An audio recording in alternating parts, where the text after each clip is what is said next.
Bad USB is an up-and-coming attack. In the U.S., in January 2022, the FBI sent an email to all businesses warning them to watch out for a bad USB attack. So bad USB is a nightmare scenario for an IT security officer. So think about it this way. In phishing emails, you've got emails that come through that try to get you to link to a site or that try to get you to provide your own personal information. Imagine a scenario where a hacker walks into your company, goes and sits at one of your employees' unlocked workstations and starts keyboarding, starts keying in commands. That is what bad USB means. So bad USB basically means that an attacker takes a USB drive, a common USB drive, replaces the firmware with another firmware, and then gets it to an employee somehow. That USB drive registered itself as a keyboard and started keying in, started launching scripts, and started attacking your cybersecurity. Hello, and welcome back to another episode of Making It Happen by Sims. I'm your host today. My name is Mel. And I'm delighted to be joined by two special guests to discuss all things encrypted and data security. Welcome. With me, I have Rafael Bloom, who featured on an earlier podcast. Hi. And Richard Kanadjian of Kingston Technology. How are you both today? Doing very well and glad to be here. Good. Very well. Glad to be here too. Fabulous. And Rich is joining us from over the pond in the US, so thank you for getting up a bit earlier for us. It's great to obviously have a little intro on you both. So if you would be happy to give us a little bit of background and your involvement in data security. So Rich, starting with you, can you tell us a bit more? Sure.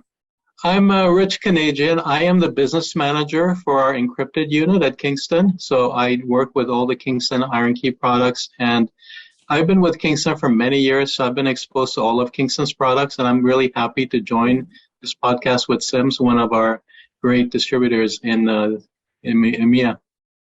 Thank you very much. Very kind of you. And Rafi, we had a bit of an insight on our Edge podcast with you. But how about your involvement in this particular area? Sure. So I guess the easiest way to describe it is because suddenly data got regulated. So the reason why people needed data was to support a legal process or provide defensibility. And of course, once you start providing data as evidence, you have to be sure about it. So data security started for me, at the very least, when talking about things like data integrity within the banking.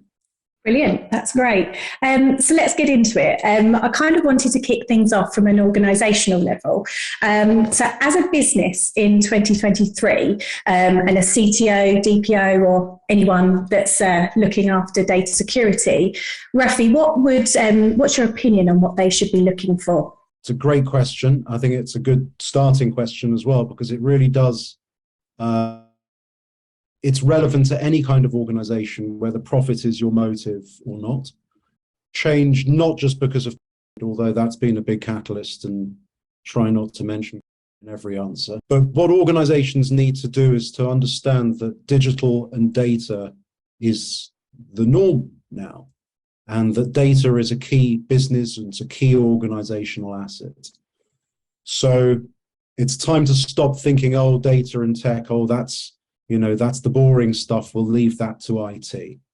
This touches everything from obviously IT and making sure that people get the digital services from Word or email or whatever it is. They just get it, which is not a simple task, to revenue streams.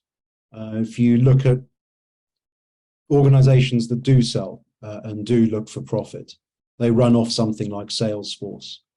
Their enterprise data is intrinsically linked to their ability to carry on doing business.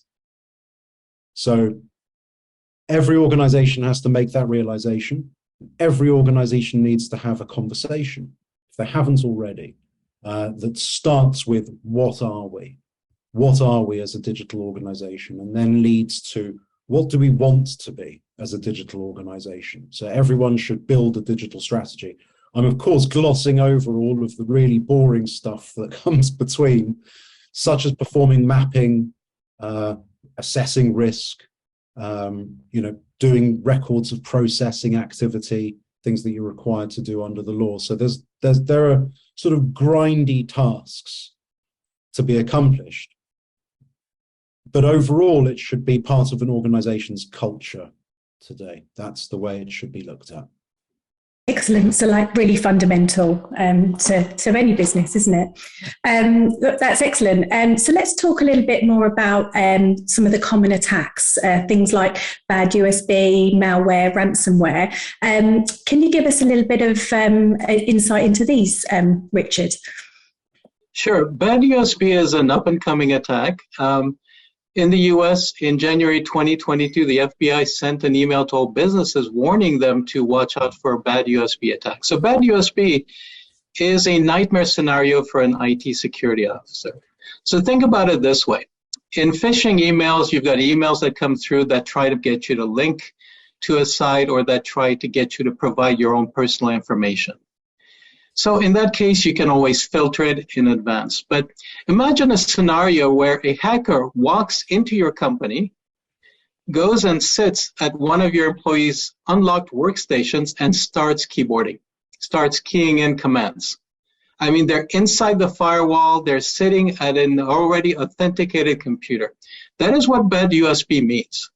So bad USB basically means that an attacker takes a USB drive, a common USB drive, replaces the firmware with another firmware, and then gets it to an employee somehow. How do they do it? Well, imagine you're walking into your office, and on the ground in front of the door, you found a USB drive that's marked as a 1 terabyte USB drive. You go, wow, it's a 1 terabyte.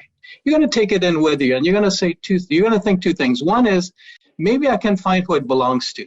Or you're going to think, maybe I can use it if nobody is the owner, because it's marked as 1 terabyte. It's a nice USB drive. So you take the USB drive, you plug it into your computer. Right at that moment, you don't see anything, and you're going, well, it probably doesn't work, and you just unplug it and move it away. But in the time you plugged it in, that USB drive registered itself as a keyboard and started keying in, started launching scripts, and started attacking your cybersecurity. So it's basically having an attacker sitting at an employee's desk attacking the cybersecurity from the inside. So that's why bad USB is very dangerous. One of the ways with Kingston Technology that we avoid that is we use firmware on our drives that is digitally signed. That means that when the drive controller comes up, it checks that the firmware is the one that we signed at the factory. And if it's not, the drive just breaks. So that's why I recommend that companies basically use endpoint screening of the drives that they allow on their computers, and they basically disallow drives that are not allowed. And by doing that, they can ensure that the drives that are allowed have digitally signed firmware that is very difficult to replace or nearly impossible to replace. Excellent, thank you. And Rafi, do you have anything to add to that? Yeah, that's really interesting, because I've sort of been through this with several organizations that have been wanting to come up to standard. There is no official certification. I mean, there's various ISO standards, but for most people, the accessible point will be something like Cyber Essentials or Cyber Essentials Plus. And if it's not those standards, then it will be an onboarding process with typically a bigger company that's going to give you money because it's a contract. So you have to onboard with this big company. So you have to prove out via exceedingly lengthy questionnaires. They're never short. You have to prove out everything that you're doing, and one of the areas of focus is what are you doing with your USB ports. Already the question is outdated, because what happened is that a lot of companies tried to just steer away from USB. We're going to shut down all the ports. We're not going to do this. We're not going to do that. And fine as a response, but just as a part of a sort of zero trust model, they'll have soon had people knocking on their door saying, well, actually, there's a particular use case for USB. And again, it goes to culture. If you've got an ad hoc approach to IT equipment, moves, additions, changes, and deletions of equipment, if it's all happening without process and without record keeping, and it's much more likely culturally for someone to pick up that 1 terabyte key and plug it in. Where there is a culture that has process and has record keeping, most of all has rationale, so that the people that are operating endpoint equipment don't just think, oh, I'm just using a computer here. They're using a very sensitive piece of equipment in some cases. Certainly when all the data's been exposed, it's a sensitive piece of equipment. So what was said about having encrypted USB, having devices that are fit for purpose, such as IronKey. I always, you'll be pleased to hear, carry my IronKey around and wave it at people that work in HR, because they're the ones that are often have got very sensitive personal data and they don't know how to deal with it. And I say, well, how about an encrypted USB key? But it's pointless unless there's a documented process behind giving that out. Whoever's got the encrypted USBs, it's not just an ad hoc process. You send them out, they've got numbers, you send them out for a purpose. If the purpose is over, you take them back, and you manage the assets and you take it seriously. So that's my half penny's worth. Amazing. Thank you very much. Now I'd like to discuss cloud and encrypted storage, specifically how they coexist. Clearly, it could be a use case dependent and based on the sensitivity of data an organisation is storing in the cloud. But can you give us a few reasons why organisations might consider encrypted storage in the cloud? Well, basically, our recommendation, especially for small and medium businesses, is to be careful about using the cloud. There have been a lot of breaches in the cloud, and part of the reason is that a lot of data that is actually stored in the cloud is not encrypted. Around the beginning of the year, both Google and Apple basically announced that they were going to do endpoint-to-endpoint encryption. And what they did is they basically revealed that a lot of the cloud storage before that, for a lot of data that users have on their systems, was not encrypted. So that data is subject to breaches. And we know about breaches because every week or every other week we hear about a major company having a data breach and data being basically available for sale on the internet. So storing on the cloud always has its share of risk. And the risk is basically that that data could be breached, and you could have a breach that you have to deal with. You've got to tell your customers that their data has been compromised and so on. So there are multiple solutions to that. One of them is, as you mentioned, that data could be encrypted. So companies have to make sure that whatever cloud they use, their data is encrypted. Mm-hmm. The other solution, especially for smaller businesses, is the best storage that you can have is storage that you control. And storage that you control is a backup that you can make on an external SSD, for example, and you can store at your company. Because when it comes down to it, all that using the cloud means is that you're storing your data on someone else's computer. And you've got to trust them to put in all the right security to protect your data. So there's a lot of trust involved there. So to me, the best trust is when I have a drive in my hand and I've got my backup on it and I secure it, that to me is more trustworthy than storing it somewhere and I have to trust somebody else to secure their computer. Yeah, I'll append on to that, saying that the cloud is fantastic and it's been massively empowering for businesses. It's a tremendous supporter of mobility. And again, it's one of the answers where I'm going to say, but the response would have been a lot different without the cloud to glue businesses together. You know, I don't know, just as an aside, we're using Zoom. Right? So Zoom was just a thing before. That's a cloud service, so it is kind of relevant. Okay, so when we put the cloud at every level of the tech stack that we operate in, we can think, because of the convenience, that this is great, this is secure, this is a big company, Google or Amazon or whoever else that we're trusting. But what it also is a single point of failure. So if you've got a problem at a network level and you can't access the data, then your business will make no money for that period of time. You won't be able to coordinate client visits, everything, you know, from the calendar to the files. That, you know, people need to stop thinking about it as a panacea and as a risk-free option.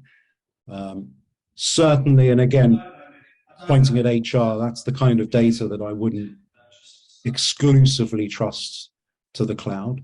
There's also areas where the performance of cloud storage and of cloud compute, you know, coming off the Edge podcast that we did, there are circumstances where the performance of cloud is not what it needs to be.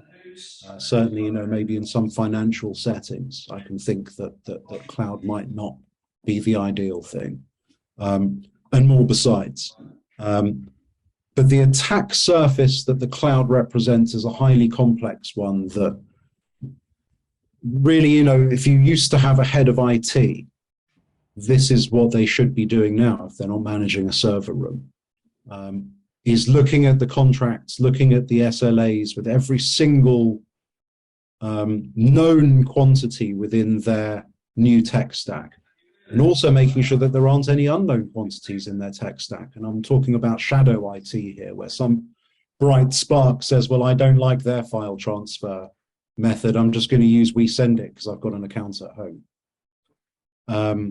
You know, probably nothing will go wrong.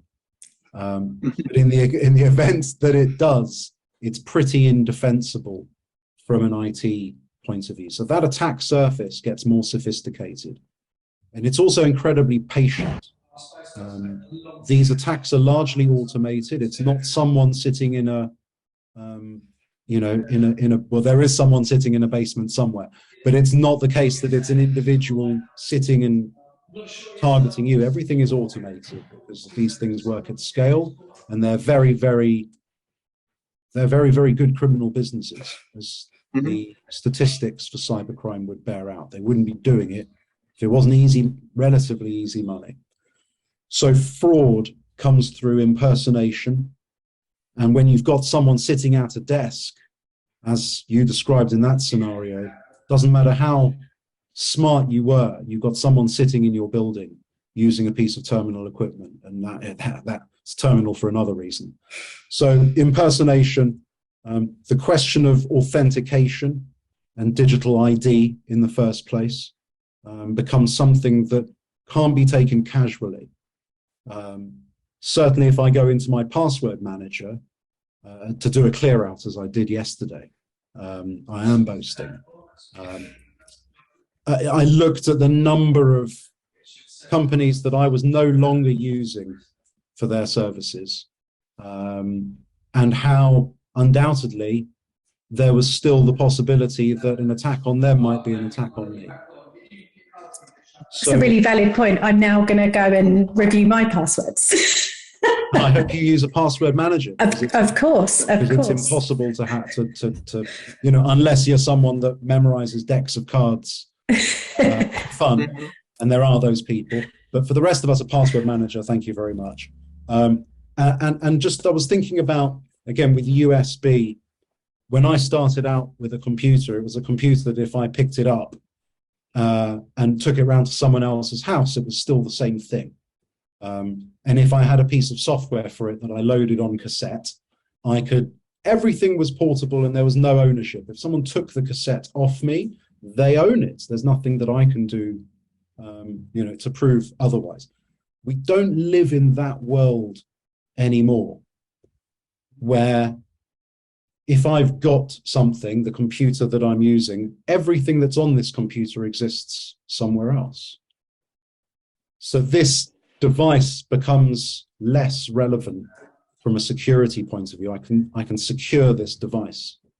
But if a cloud service that I'm using gets hacked, then the device is not relevant. Wherever my login is, wherever it's accessed, it's me. Yeah.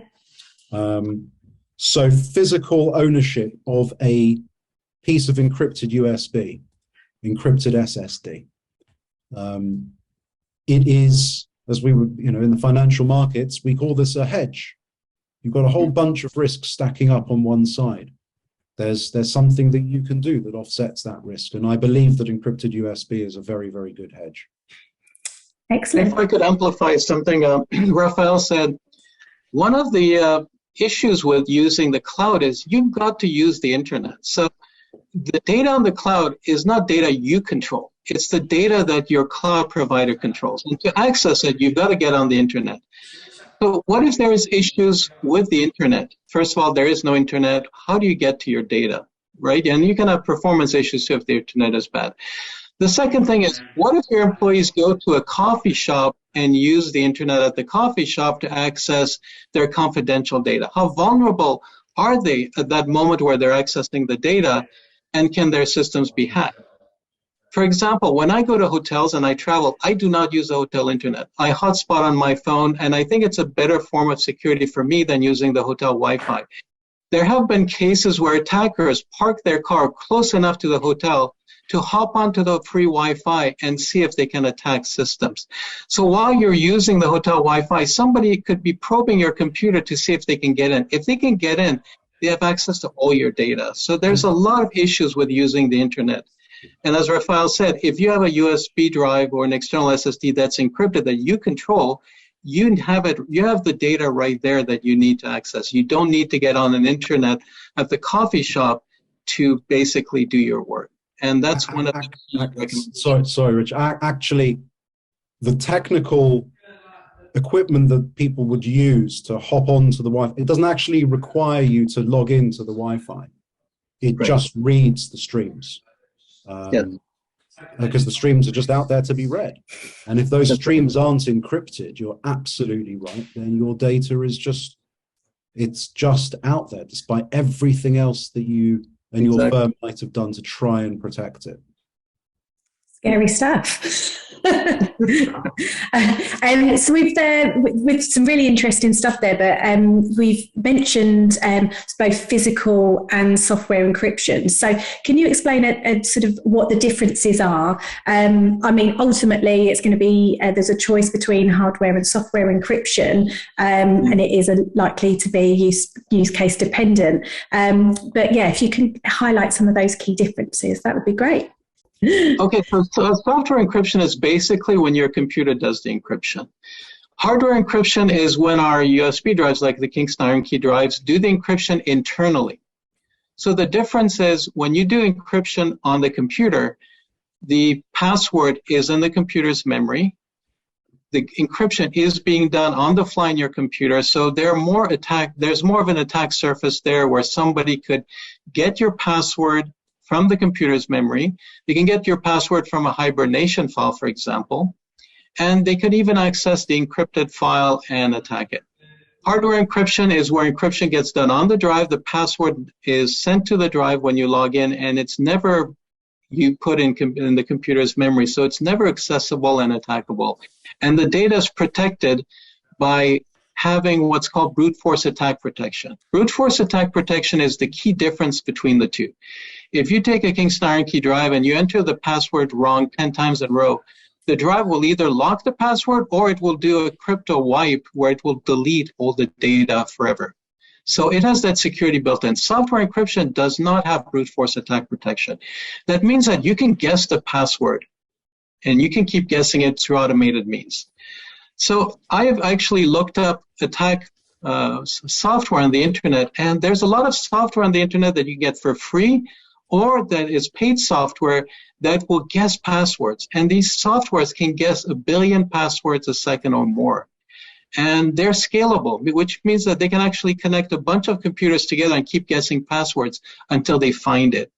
A lot of the common software encryption algorithms are covered by these softwares. And to me, in my opinion, software encryption is already compromised. If you don't use a very long or very complex password, these softwares will eventually guess your password and be able to access your data. So my own personal recommendation is to use hardware encryption, where that encryption is done on the drive itself and where the attacker cannot get access to the file to attack it by guessing the password.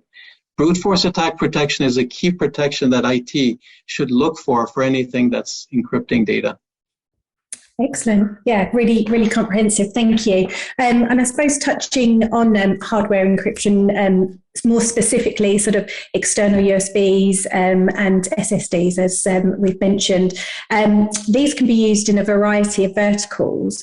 Would you like to just give us some examples of which they could be used? Yes, I mean, when we look at verticals, we found out that Kingston Iron Key drives are pretty much used in almost all verticals. The key ones, of course, are healthcare, government, military, energy, finance, like Rafael was saying. There's a lot of information out there that's very specific to people, and people care about their data. So nowadays, because of regulations such as GDPR and other regulations worldwide, governments are forcing companies to look at the data they have. In California, we even have a law now that basically says HR, that Rafael was mentioning, has to protect their employees' data and ensure that it's not breached or released. So there's a lot of regulation that affects every vertical out there, and data has to be protected everywhere, really. Yeah. Fabulous. The reason beyond privacy as well is that we're now just dividing the data worlds up. We've got the software, the hardware, but also we've got the idea of streaming data and data at rest, and having different strategies for each of these categories is worth thinking about. So beyond the privacy risk of having private information disclosed, a lot of digital services now, and evolving digital services such as machine learning algorithms, AI, which is a huge thing, obviously, and it's not just one thing, AI, there's lots of different types. But one thing might be taken as being in common.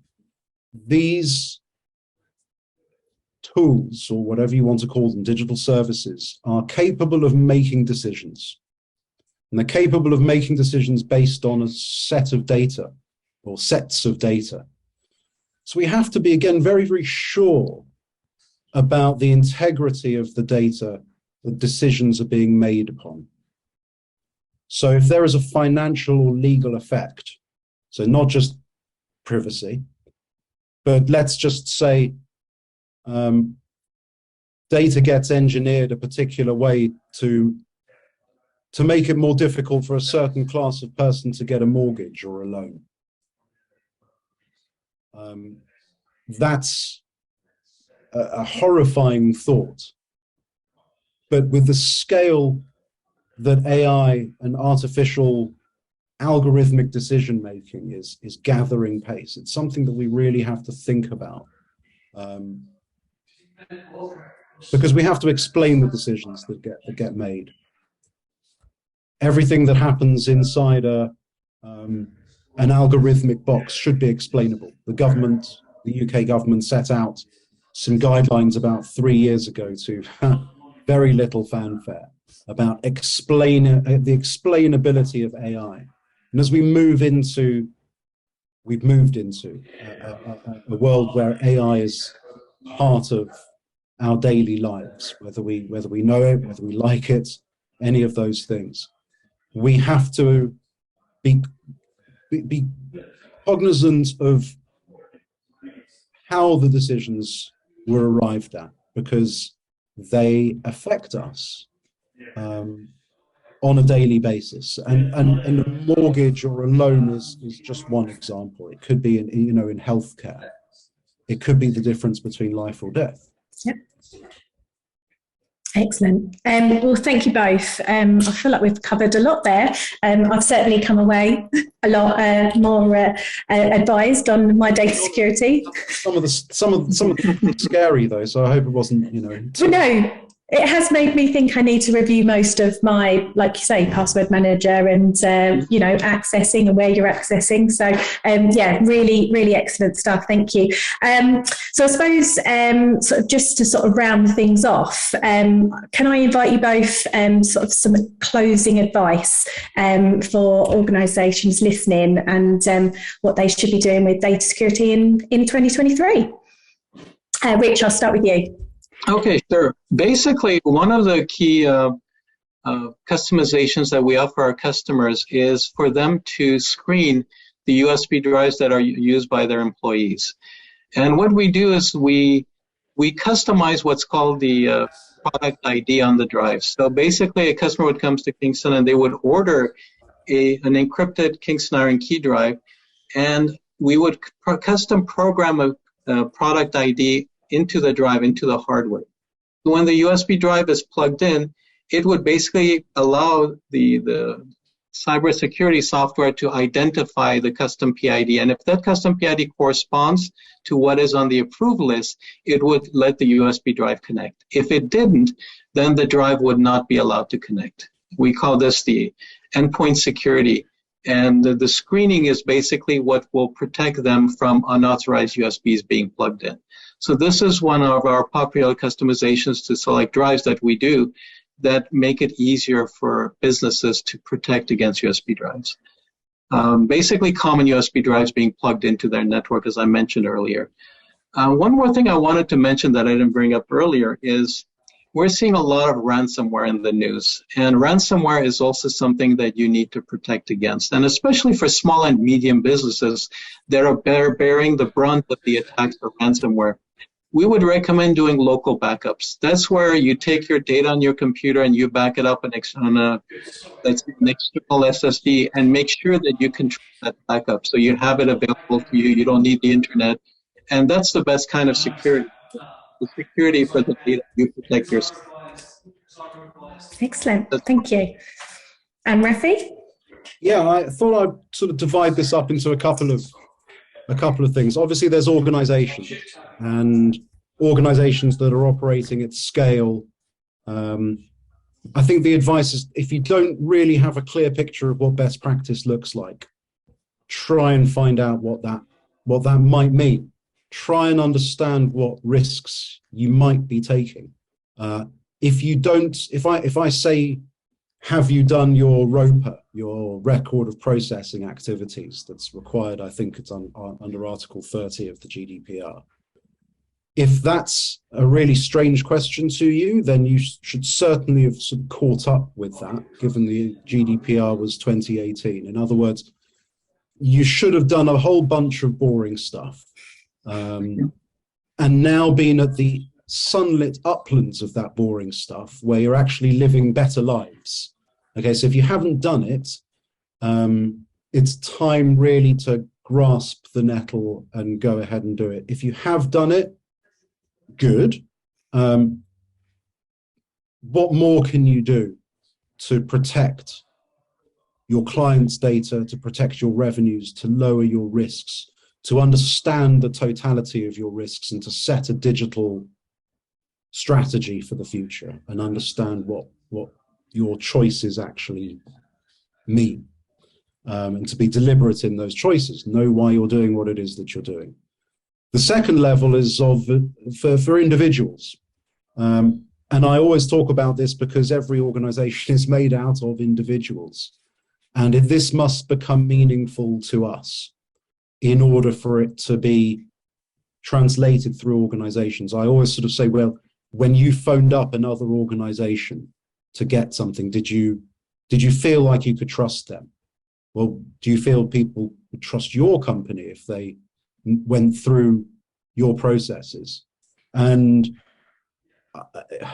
I'll confess to having some arguments with some banks who would call me about my financial matters, right?